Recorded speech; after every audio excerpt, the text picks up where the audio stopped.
اسمع معايا الفيديو التاريخي ده وشوف صراخ وجنون الإعلام الجزائري المدلس بعد الاستقبال التاريخي لملك المغرب في فرنسا والإعلان عن أكبر اتفاقية في التاريخ وأكبر شراكة ما بين المغرب وما بين فرنسا.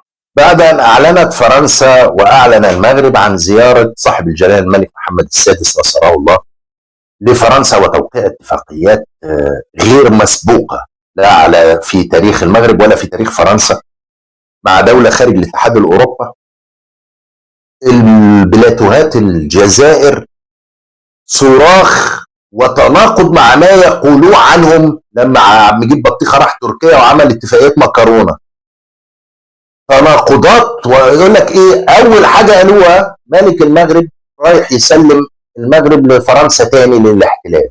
لا يعني طب ما كانش رايح يسلم الجزائر للعثمانيين مثلا؟ يعني برضو يعني لما كانت زياره شنجريحه لفرنسا ولا تبون لفرنسا كان يا سلام، والجزائر تتعامل مع فرنسا بنديه ورأس برأس، و60 سنه جعلت الجزائر فوق فرنسا. ما ده ما حصلش.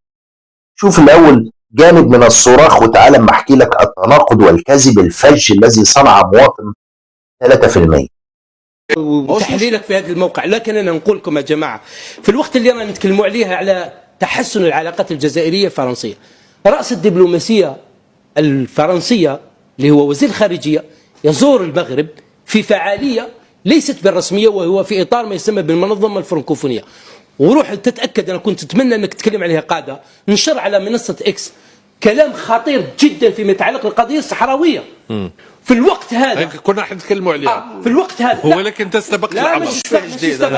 لا استبقت لي، كنا رانا نهضروا على العلاقه مع الجزائر. انا نشوف الان لماذا قفز المغرب ويتكلم عن معاهده صداقه وزياره ملكيه الى باريس ويتكلم على الحكم الذاتي؟ القضيه الصحراء الغربيه ماكرون اعترف بالحكم الذاتي في 2024. اصل المبادره يعني كان كل ما يحدث الان تفاصيل زائده، ولكن اصل المشكله ما قاله ماكرون. ما هو سبب توتر العلاقات الجزائريه الفرنسيه؟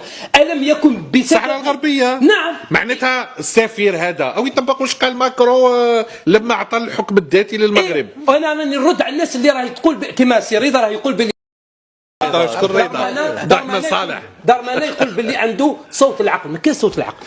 طيب. في فرنسا وما يطبق في السياسه الخارجيه هي المصلحه. بدليل هنا السؤال الاستاذ صالح. روطايو مثلا عندما خرج عن السلطه بقي في اليمين المتطرف وانزعج من زيارة دارمانا الذي كان في وقت ما على خطى روطايو، ولكنها السياسة هي التي تتغير والمواقع.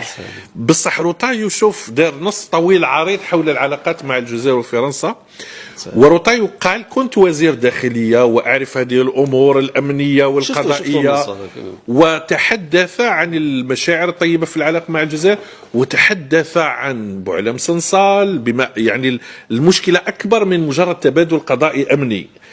هذا الذي يجب أن ننتبه إليه. تحدث حتى على النشيد الوطني لما أعاد البيت الذي يقول يا فرنسا. فهنالك نوع من الشيطنة للعلاقات بين الجزائر وباريس، وتقابلها من المفترض في الجزائر الانتباه على أن ما يمارسه دارمانا هو خداع سياسي لتمرير فترة ماكرون بإنجاز أنه يرد كريستوف انجليز، وبالنسبة إلى روطايو ولوبان هو صراع سياسي من أجل الوصول إلى الإليزي. فهذا الذي يجب أن ننتبه إليه. هي لما نبدأ بمسألة الصحراء الغربية، الموقف الفرنسي ما راهوش جديد. لولا الدعم الفرنسي سنة 1975 الجيش المغربي كان يستحيل أنه يقدر يحتل الصحراء الغربية. الصحراء الغربية ماهيش قرية، راهي بلاد مساحتها فوق تقريبا 300 ألف كيلومتر مربع. لولا الطيران الفرنسي ولولا الأسلحة الفرنسية والذخائر الفرنسية. مصطفى السيد ربي يرحمه شكون قتلوه كيفاش مات؟ غار الطيران الفرنسي يعني هذا أمر معروف. مبادرة الحكم الذاتي أصلا ما هي مبادرة الحكم الذاتي؟ هي مبادرة فرنسية، فرنسا هي اللي قدمتها للمغرب وتبناها المغرب سنة 2007. وبالتالي مسألة الموقف الفرنسي الداعم للاحتلال المغربي للصحراء الغربية ماهيش مسألة جديدة. مسألة بدأت من 1975 وما زالت مستمرة وسوف تبقى مستمرة. لماذا؟ لأن صانع القرار الفرنسي يرى أن مصلحته في دعم احتلال في حالة من الرعب وحالة من الخوف وحالة من الصدمة في الإعلام الجزائري بعد زيارة ملك المغرب لفرنسا وتوقيع أكبر اتفاقية في العالم ما بين المغرب وفرنسا، وتوقيع أكبر اتفاقية بين دولة من أوروبا ودولة من قارة أفريقيا ودولة عربية. هذا الاتفاقية لم تحدث من قبل. فالغريب والعجيب من وجهة نظري هي حالة الصدمة اللي بقينا بنشوفها في الإعلام الجزائري. الإعلام الجزائري النهاردة طالع بيهاجم رئيس فرنسا بعد ما استقبل جلالة الملك محمد السادس ملك المغرب استقبال تاريخي بكل ما تعني الكلمة من معنى. الإعلام الجزائري عامل حملة مسعورة على فرنسا. الإعلام الجزائري لما كان رئيس زريبة الجزائر عبد المجيد تبون بيروح أي دولة وبيعمل اتفاقية بأي حاجة، لو أي حاجة ملهاش أي لازمة، كنت بتشوف الإعلام الجزائري بيتكلم بكل فخر عن عبد المجيد تبون وعلاقاته القوية، وبأن الرجل ده هو الرجل الأنجح في الشرق الأوسط، وبأن الجزائر بلد 1.5 مليون شهيد، هي بلد العلم والعلماء وبلد الاقتصاد وبلد التطور وبلد التقدم وبلد مش عارف إيه. كل ده كنا بنسمعه من الإعلام الجزائري. طب ليه لما ملك المغرب راح إلى فرنسا ووقع عقود أكبر اتفاقية في التاريخ الإعلام الجزائري مش قادر يتقبل هذا الأمر؟ الموضوع مش موضوع زيارة الملك، عشان أجيب لكم من الآخر. حالة الصراخ اللي انت بتشوفها من الإعلام الجزائري ده سببها بأن فرنسا اعترفت بمغربية الصحراء. حالة الجنون اللي انت بتشوفها في الجزائر والحملة المسعورة على فرنسا مش بسبب زيارة ملك المغرب، لا، بسبب بأن فرنسا أعلنت بشكل رسمي واعترفت بمغربية الصحراء. فعشان كده انت بتشوف حالة الصدمة الكبيرة جدا في الإعلام الجزائري. فيجي الإعلام الجزائري يقول لك طب ايه يعني ايه وجه الاستفادة من الاتفاقية ما بين المغرب وفرنسا؟ الإعلام الجزائري مش على بعضه.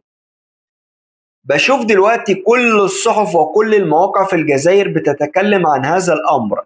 هناك خوف ورعب كبير جدا في الجزائر من العلاقات القوية والشراكات المنتظرة ما بين المغرب وفرنسا.